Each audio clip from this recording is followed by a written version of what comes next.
Hello friends, ಇವತ್ತಿನ ವಿಡಿಯೋದಲ್ಲಿ ದೋಸೆ ಹಿಟ್ಟಿನಿಂದ ಉತ್ತಪ್ಪ ಹೇಗೆ ಮಾಡೋದು ಅಂತ ತೋರಿಸ್ಕೊಡ್ತಾ ಇದ್ದೀನಿ. ದೋಸೆ ಹಿಟ್ಟಿಗೆ 1 ಕಪ್ ಆಗುವಷ್ಟು ಈರುಳ್ಳಿಯನ್ನು ಕಟ್ ಮಾಡಿ ಹಾಕೋತಾ ಇದ್ದೀನಿ. 1 ಟೊಮೆಟೊನ ಕಟ್ ಮಾಡಿ ಇಟ್ಕೊಂಡಿದ್ದೀನಿ, ಅದನ್ನು ಹಾಕ್ತಾ ಇದ್ದೀನಿ. 3 ಹಸಿಮೆಣಸಿನಕಾಯಿನ ಕಟ್ ಮಾಡಿ ಹಾಕ್ಕೊಂಡಿದ್ದೀನಿ. ಕೊತ್ತಂಬರಿ ಸೊಪ್ಪನ್ನು ಹಾಕ್ಕೊಂಡಿದ್ದೀನಿ.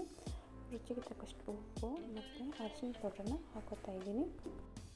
ಇದನ್ನು ಚೆನ್ನಾಗಿ ಮಿಕ್ಸ್ ಮಾಡ್ಕೋತಾ ಇದ್ದೀನಿ. ನಾವು ಒಂದು ಪ್ಯಾನನ್ನು ಬಿಸಿ ಮಾಡೋಕ್ಕಿಟ್ಟಿದ್ದೆ, ಅದಕ್ಕೆ ಸ್ವಲ್ಪ ಎಣ್ಣೆಯನ್ನು ಸವರಿಕೊಂಡು ಅದಕ್ಕೆ ಈಗ ಮಿಕ್ಸ್ ಮಾಡಿರೋ ಹಿಟ್ಟನ್ನು ಹಾಕ್ತಾಯಿದ್ದೀನಿ. ನೋಡಿ,